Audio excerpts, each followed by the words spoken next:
This is Chad Pool, just the other side, about 5 minutes the other side of the town of Stow on the Wold.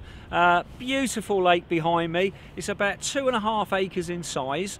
You've got 150 carp in there, most of them now doubles, and quite a few 20s, up to about 25 being your top end fish at the moment.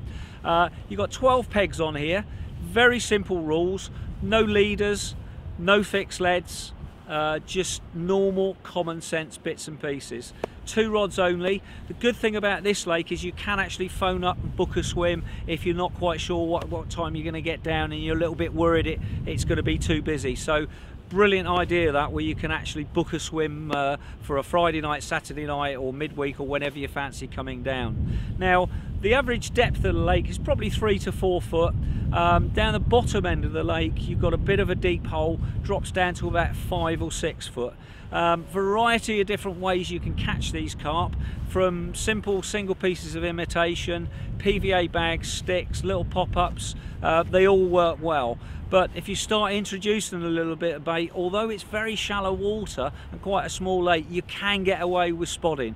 And some of the big hits on here have been taken over some heavily baited areas, so don't be worried about getting a bit of bait going in your swim. And it's one of those lakes that does fish for 12 months of the year. Doesn't matter how bad the weather is, these fish still feed behind us. All you got to do is find them, get a rig in there, and you know, even on a short day session you can have a multitude of chances during that day.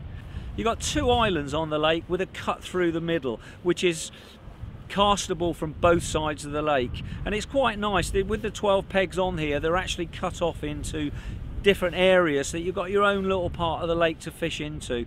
You've got snags in a few areas around the lake. There's reed fringes where you can't fish, so it's a nice one when you can flick a rig over there, walk round and actually introduce some bait by hand. It is a brilliant venue, and as I said, it does fish 12 months of the year. It's one of those places that when all else fails, give it a go, and I'm sure you'll have a fabulous time with some of these beautiful fish in Chad.